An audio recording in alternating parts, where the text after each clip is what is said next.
주님께서는 교회에게 주신 권세가 있습니다. 교회에는 엄청난 권세가 있죠. 우리가 예배를 드리고 우리가 교회 생활을 하는 가운데에는 단순한 취미 생활이나 단순한 우리의 어떤 시간에 대해서 이것에 대해서 여분으로 한가하게 드리는 것이 절대로 아니라는 것입니다. 교회는 생명을 살리는 권세가 있고 교회는 하나님이 쓰시는 하나님이 만드신 그런 기관이 바로 교회라는 것이죠. 오늘 본문 말씀은 우리가 교회가 무엇인지에 대해서 특별히 알기를 원합니다. 교회가 뭔지 알아야 우리가 교회를 다니게 되고 교회를 다니게 되는 것에 대해서 어떤 가치가 있고 어떤 능력이 있고 어떤 데 삶의 변화가 있게 되고 이런 것을 우리가 알아야 이 교회 생활에 참된 삶을 살아낼 수 있다는 것입니다. 그렇지 않으면 자꾸 이게 흔들리는 거예요. 지금 한국교회에 가나안 성도가 약 200만 명이 있다 그래요. 한국교회가 2단을 포함해서 한 860만 명이라고 하거든요. 2단 150만 명 빼면 700만 명이에요. 700만 명 중에서 가나안 성도 200만 빼면은 500만 명밖에 안 된다는 거예요. 가나안 성도가 뭐냐? 예, 안 나가. 안 나간대, 안 나가. 어디 갔냐? 산에 가 있고. 어디 갔냐? 집에서 유튜브 보고 있다가 잠깐 드릴까 말까 하고 있고. 어디 갔냐? 자기 친구 만나서 놀러 가고 있고.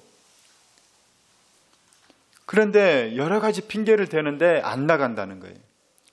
모든 핑계, 뭐 교회가 뭐 목회자가 어떤다느니, 교회가 어떤다느니, 그 다음에 뭐 거리가 멀다더니 사람들이 교회 안 올 핑계는 너무나도 많아요. 제가 아는 어떤 교회는 옛날에 우리가 다 아는 우리 통합 측에서 전통적으로 제일 유명한 교회가 있어요. 한경직 목사님, 퓰리처상까지 받았던 아주 훌륭한 목사님 생겼던 영락교회가 있어요.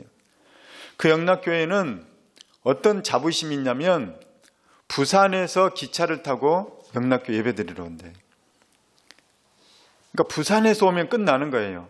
난 대전인데, 나는 파주인데 명왕도 못 내리는 거예요. 옛날에 KTX가 있었냐? KTX도 없었어요.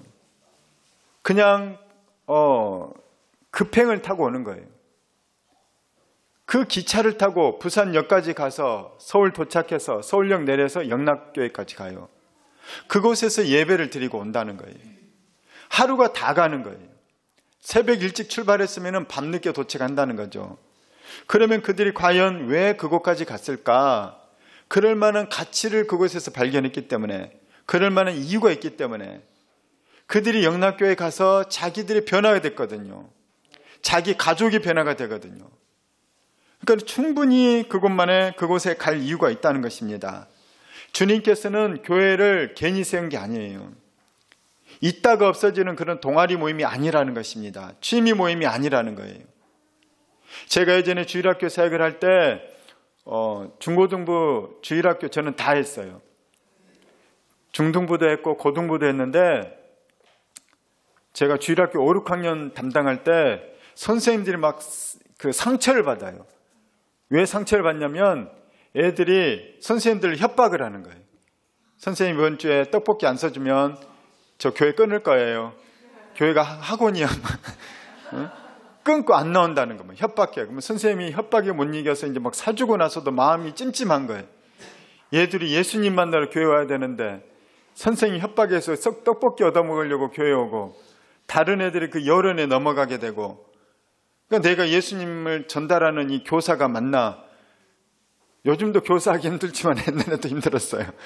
그래서 나는 누구인가? 그래서 뭐 교사 내년에 할까 말까. 그런 교사 선생님들도 연말에 붙잡고 상담하고, 그래도 선생님이 해주셔야죠. 막 그게 또 이 전도사들의 중요한 업무였어요.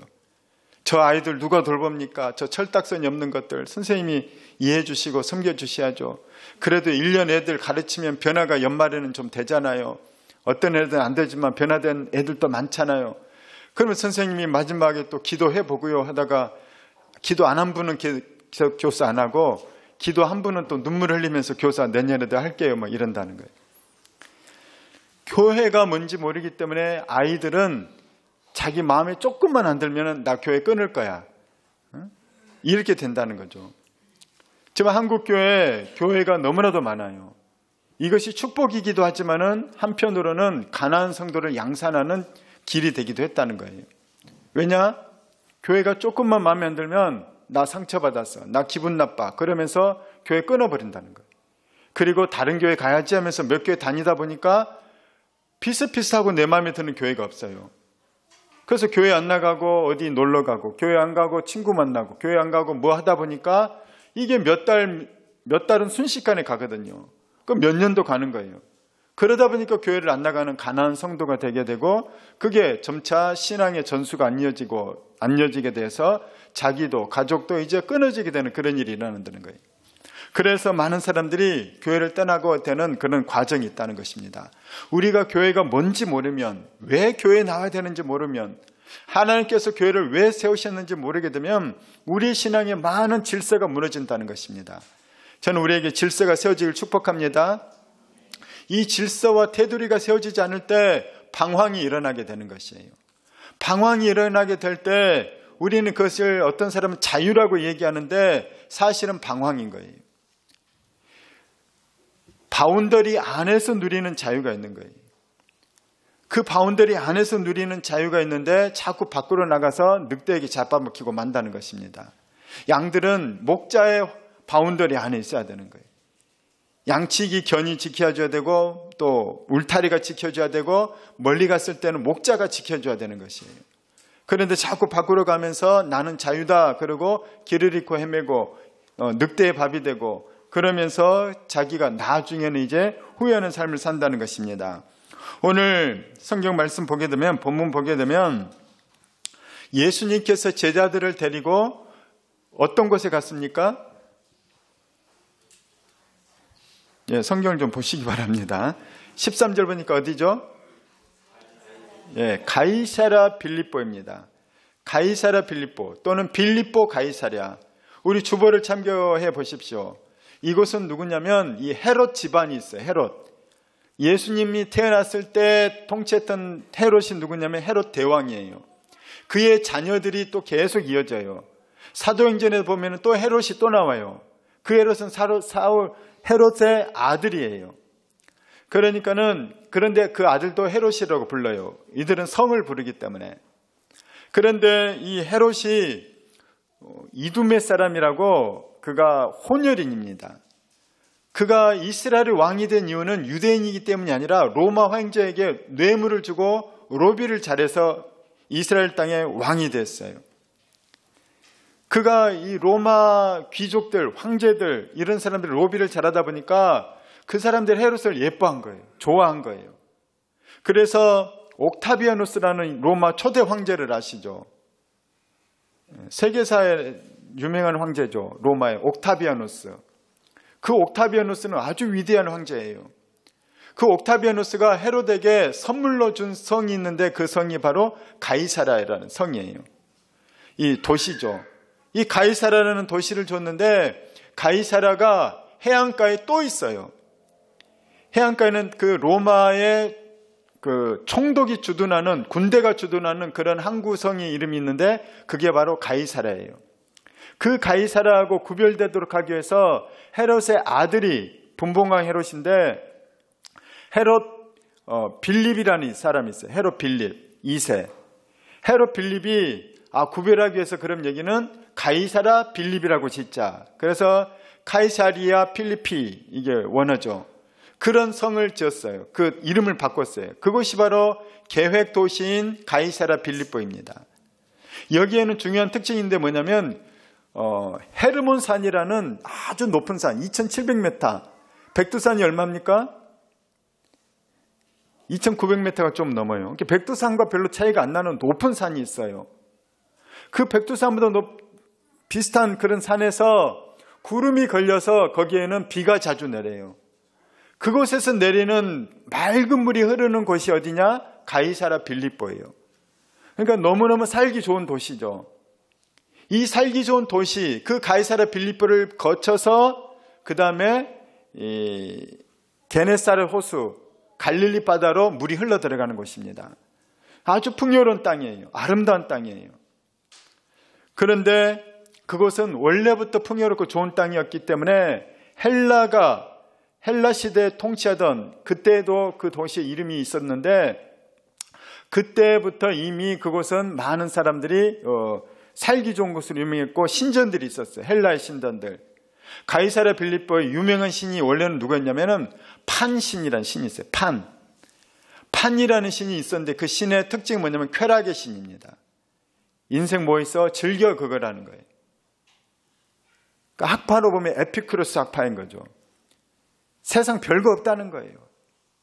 그래서 육은 악하고 영은 선하기 때문에 육은 마음껏 굴려도 돼. 영이 중요한 거야.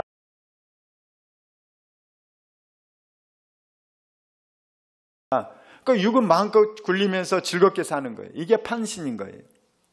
그 판신을 숭배하던 도시에 이제 로마의 가이사랴가 또 새로운 계획 도시를 세웠기 때문에 또 다른 신상을 세워요. 그 신이 누구냐면 누굴까요?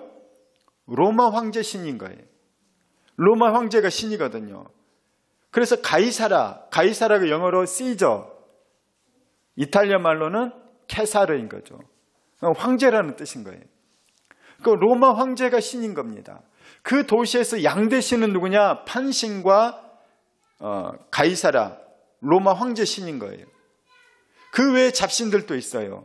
로마에 여러 신이 있기 때문에. 바로 그런 신이 득세하는 그곳이 바로 가이사랴 빌립보예요.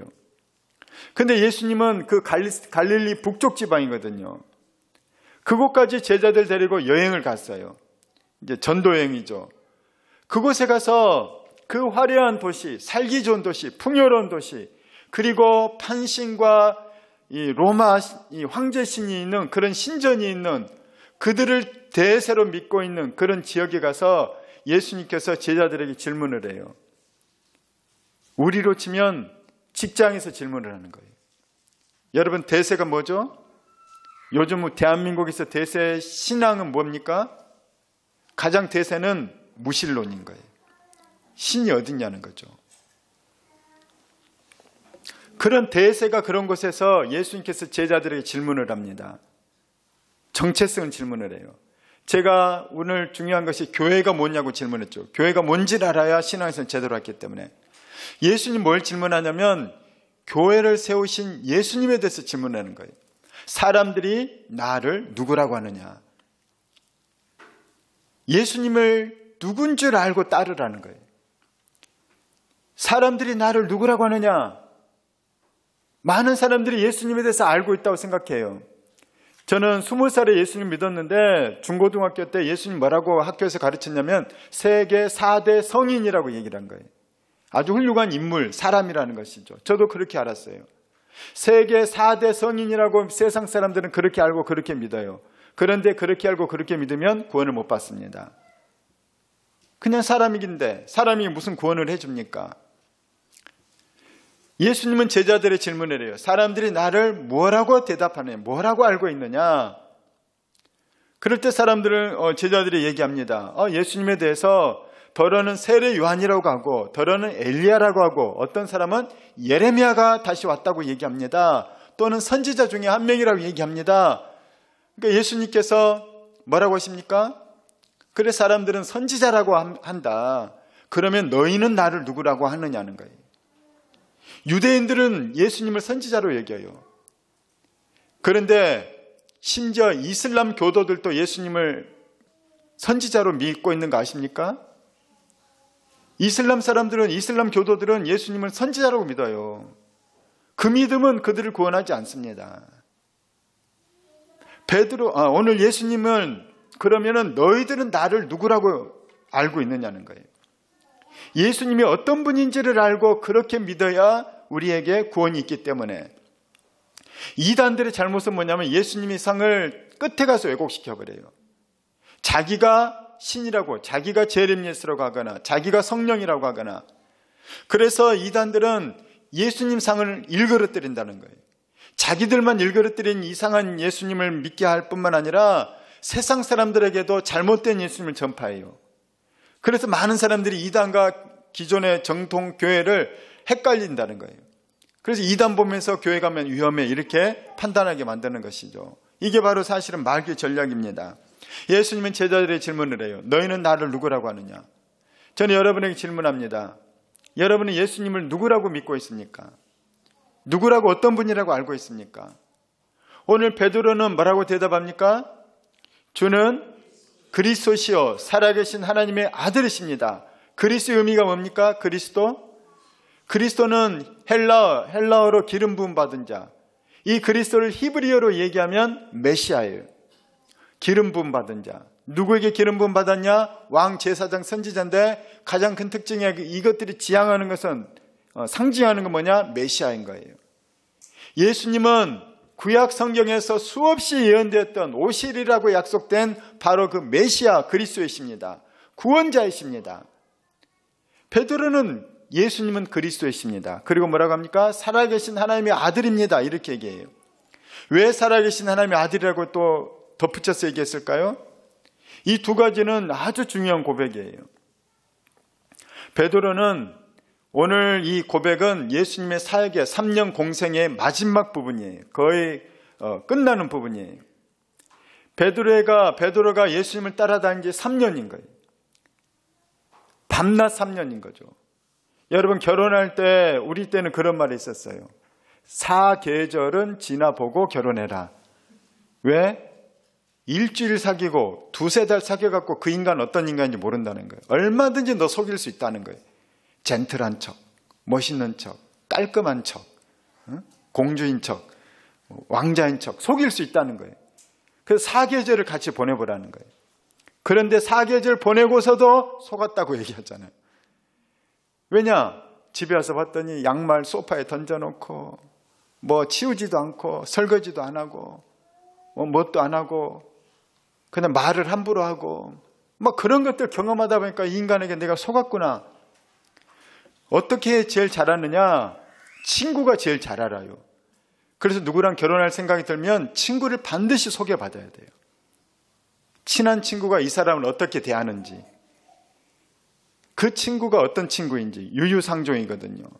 그래서 그 친구가 이 사람을 어떻게 대하는지를 보면서 이 사람은 이런 사람이구나. 왜? 그 친구는 흉어물 없는 다 알 것 모를 걸 다 아는 사이거든요. 베드로가 예수님과 3년 동안 수업 시간에만 만난 게 아니에요.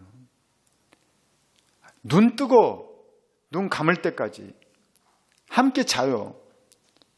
빈 방이 있으면 함께 들어가 여관에서 자고, 없으면은 예수님 내가 여우도 굴이 있는데 나는 잠잘 곳도 없다 했기 때문에 어떤 때는 아마 노숙을 했을 수도 있어요.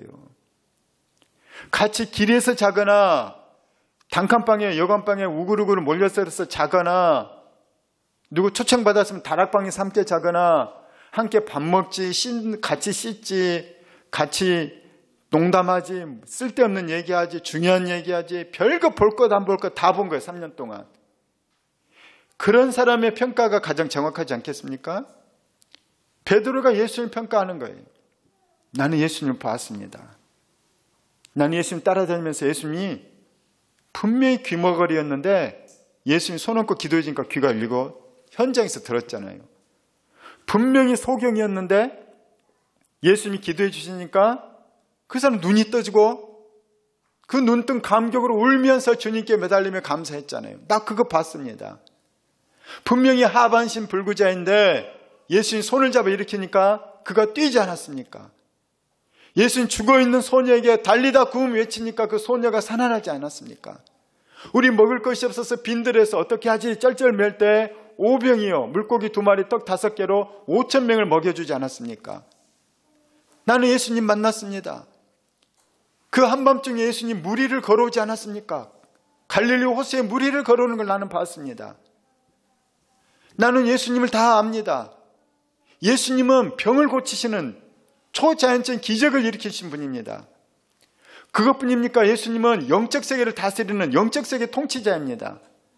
귀신 들린 사람이 예수님 보고 나는 외치는 소리 들었어요. 지극히 높으신 하나님의 아들이여 왜 우리를 괴롭히려고 여기 오셨나이까?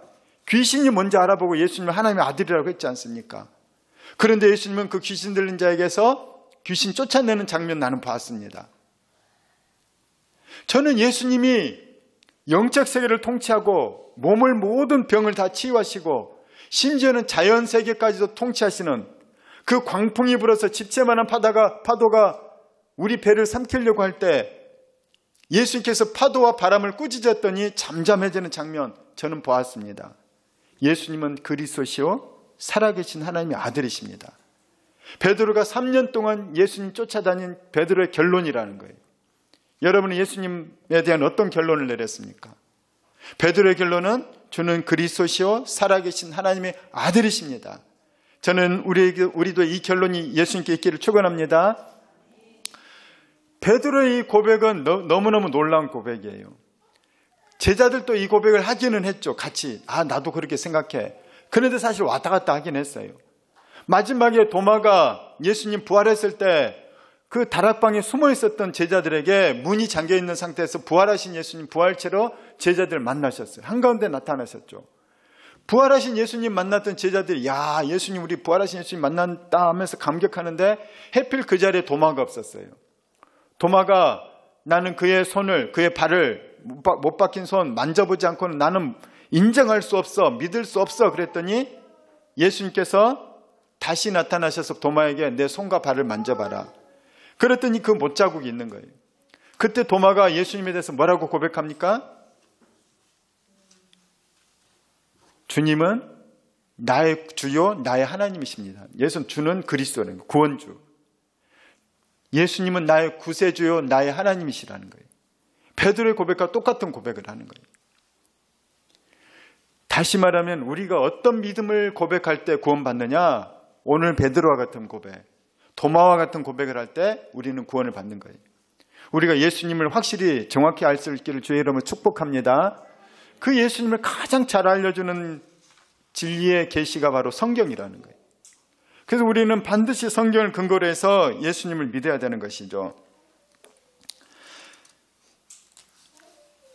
오늘 예수님께서는 베드로의 고백, 주는 그리스도시요 살아계신 하나님의 아들이십니다. 저의 결론은 이것이 분명합니다. 이럴 때 예수님이 너무너무 기뻐하셨어요. 왜 기뻐하시냐면 이거는 정상인이라면 이런 고백을 할 수 없어요. 다시 말하면 보통 사람은 이런 고백을 할 수 없다는 거예요. 왜냐? 나랑 똑같이 밥 먹고 세수하고 잠자던 피곤해하던 그분을 향해서 구원자라고 하는 것까지 이해가 가요. 우리를 좀 도와주고 그런 분. 근데 살아계신 하나님의 아들, 신이라고 얘기하는 거예요. 신적 존재라는 거, 하나님이라는 거예요. 이거는 아무나 할 수 없는 고백이라는 거죠. 그랬더니 예수님께서 뭐라고 베드로에게 칭찬하시냐면은 너의 그 좋은 마음밭, 이것 때문에도 고백했고 너의 그 믿음의 이 시각으로 바라본 것도 고백했지만 이것은 하나님의 은혜라는 겁니다. 우리 오늘 말씀 같이 읽도록 하겠습니다. 본문 말씀. 자, 17절 말씀입니다. 시작. 예수께서 대답하여 이르시되 바요나 시몬아 내가 복이 있도다. 이를 내게 알게 하니는 혈육이 아니요 하늘에 계신 내 아버지시니라. 바는 아들이란 뜻이에요. 요한의 아들 시몬아 너가 복이 있다. 너가 이거 영적 진리를 깨닫게 되고 예수님에 대해서 알아본 것은 하나님의 은혜가 있기 때문이라는 거예요. 그러니까 우리가 나는 예수 믿어, 예수 잘 믿어 이것도 자랑할 바가 아니라는 거죠. 어떻게 나 같은 자가 예수를 믿었을까? 물론 나의 결단도 필요하지만 하나님 은혜가 가장 큰 역사라는 것이죠. 그래서 예수님께서는 이 베드로에게 큰 선물을 주십니다. 우리 18절 말씀 시작. 또 내가 내게 이르노니 너는 베드로라. 내가 이 반석 위에 내 교회를 세우리니 음부의 권세가 이기지 못하리라. 이 반석이라는 것은 사실 베드로의 뜻이 반석이에요. 그러니까 이 베드로 위에 베드로 위에 언약을 준다 이런 얘기인 거예요. 여기에 대해서 이제 카톨릭에서는 오해를 잘못해서 베드로가 교회 첫 번째 베드로에게 그래서 로마 카톨릭에서는 베드로가 첫 번째 교황이다 이렇게 얘기를 해요. 베드로에게 이것이 와서 교황들에게 다 이것이 전수된다. 그런데 그것은 잘못된 해석인 거죠. 이건 뭐냐면 너의 이 고백 위에 반석과 같은 믿음의 고백 위에 내가 축복을 한다는 거예요. 그러니까는 그 베드로와 같은 주는 그리스도시요 살아계신 하나님의 아들입니다. 이 고백하는 반석이 누구냐면 교회인 거예요. 교회. 교회 다니는 성도들은 다 이 고백을 해서 예수 믿는 겁니다. 이 고백해서 구원받는 것이죠. 이 고백에서 구원받는 성도들에게 주님께서는 베드로에게 대표로 지금 약속을 하고 있어요. 뭡니까? 교회를 세울 거다. 이 믿음의 고백 위에 교회를 세울 거다. 그 말은 이 믿음의 고백을 한 사람들이 모여서 교회가 될 거라는 거예요. 그래서 이 믿음의 고백을 하는 교회에게는 어떤 권세가 있느냐? 우리 19절입니다. 시작. 내가 천국 열쇠를 내게 주리니 내가 땅에서 무엇이든지 매면 하늘에서도 매일 것이요 내가 땅에서 무엇이든지 풀면 하늘에서도 풀리리라. 천국 열쇠를 주어서 땅에서 내가 묶어버리면 하늘에서도 묶이고 땅에서도 풀어버리면 하늘에서도 풀린다는 거예요. 이 말이 알듯하면서도 모르겠죠. 아는가 봐요. 땅에서 풀면 하늘에서 풀리고 땅에서 매면 하늘에서 매인다는 거예요. 이 말이 도대체 뭘까? 땅에서 내가 뭔가를 하면 하나님이 일하신다는 거예요. 영적 세계에서 역사가 일어난다는 거죠. 하나님이 역사하신다는 거예요. 자, 오늘 말씀을 해석한 본문이 성경 안에 있어요. 어디냐? 18장입니다. 자, 18장 보면은 천국 열쇠가 나요. 마태복음 18장 18, 19절 시작. 진실로 너희에게 이르노니 무엇이든지 너희가 땅에서 매면 하늘에서도 매일 것이요 무엇이든지 땅에서 풀면 하늘에서도 풀리리라. 자, 19절의 해석입니다. 시작. 진실로 다시 너희에게 이르노니 너희 중에 두 사람이 땅에서 합심하여 무엇이든지 구하면 하늘에 계신 내 아버지께서 그들을 위하여 이루게 하시리라. 여기서 두 사람은 교회를 얘기해요. 교회는 믿는 이들의 모임이 교회예요. 그러면 최소 교회 단위가 몇 명일까요? 2명이 있으면 교회라는 거예요. 오늘 본문의 해석인 거예요. 그렇기 때문에 천주교의 해석은 틀린 겁니다. 로마 교황이 반석이라고 하는 건 틀린 거예요. 오늘 성경에서 해석을 해주거든요. 이 믿음의 고백 위에 그런 천국 열쇠를 줄 거다.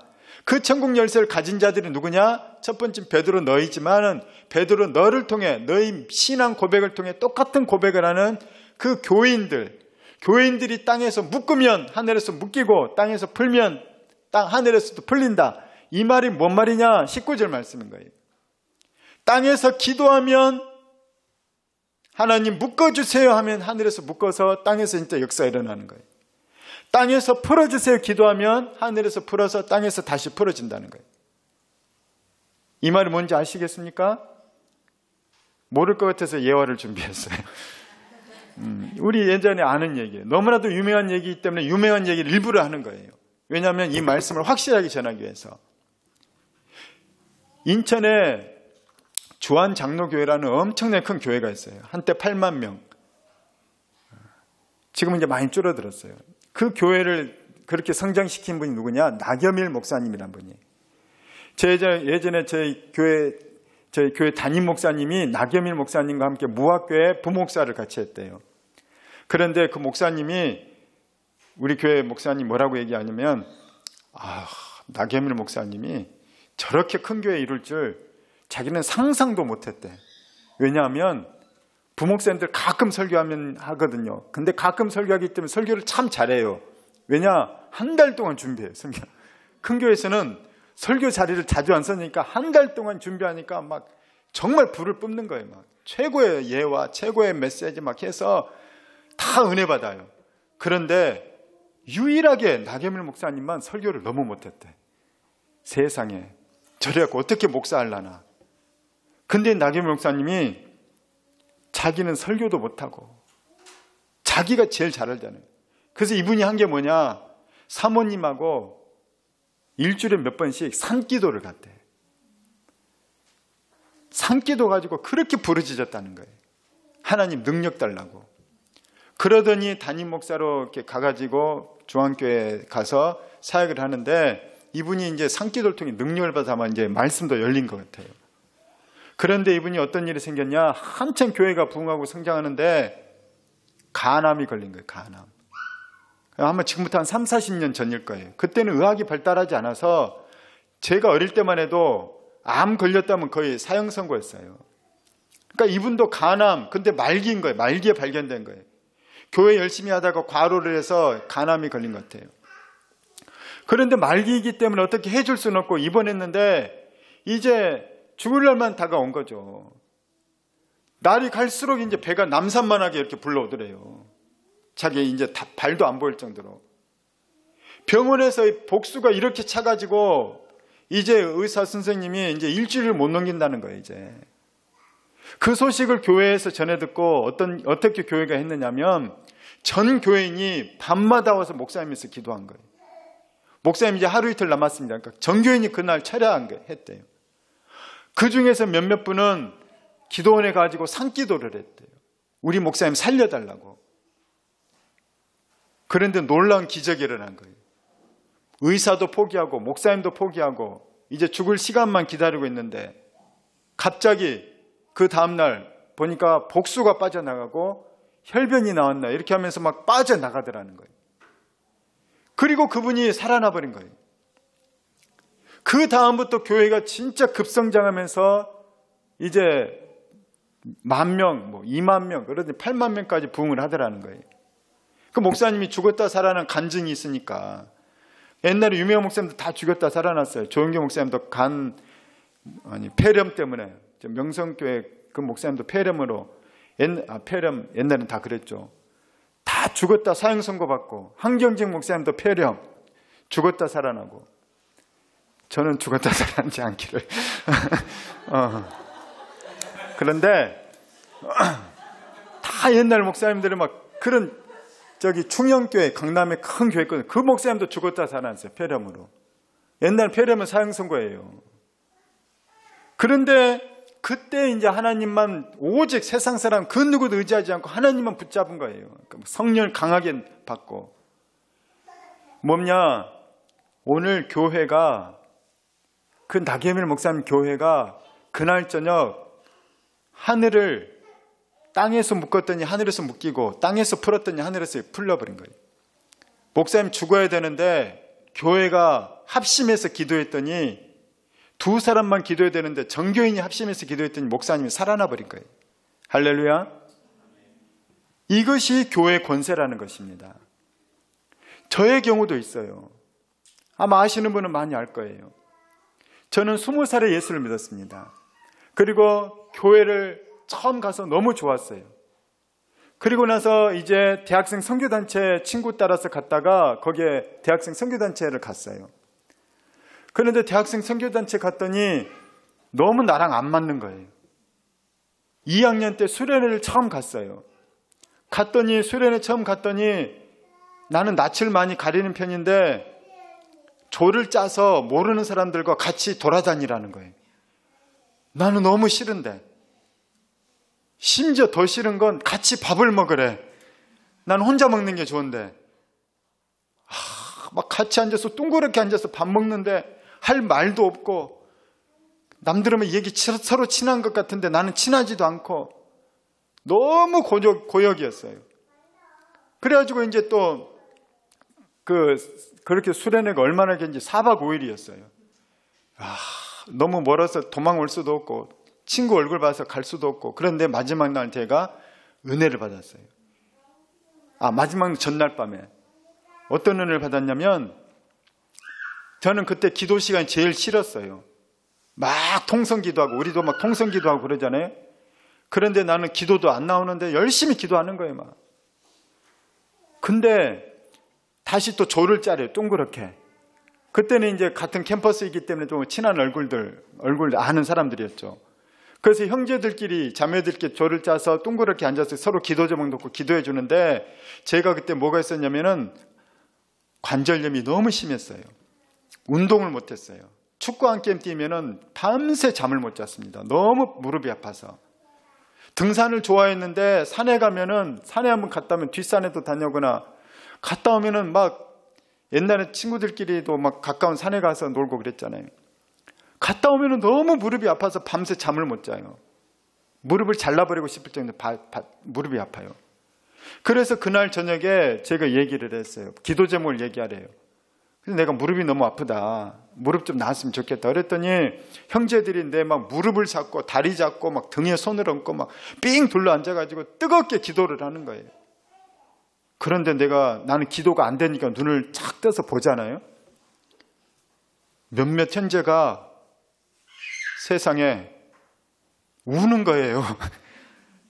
나는 그때 어떤 가치가 있냐면, 남자는 평생 3번 울어야 된다. 태어날 때 1번 울고 부모님 돌아가실 때 2번이니까 이렇게 울고 그러나? 딱 그때만 울어야지 남자는 울면 안 돼. 그런데 이 남자들이 우는 거예요. 남자의 눈물을 봤어요. 그런데 그 눈물이 나를 위한 눈물인 거예요. 나를 위한 눈물. 나는 그때 충격을 받았어요. 도대체 왜 이 사람들은 나를 위해서 울까? 습관적으로 기도하면 우는 사람들이긴 해요.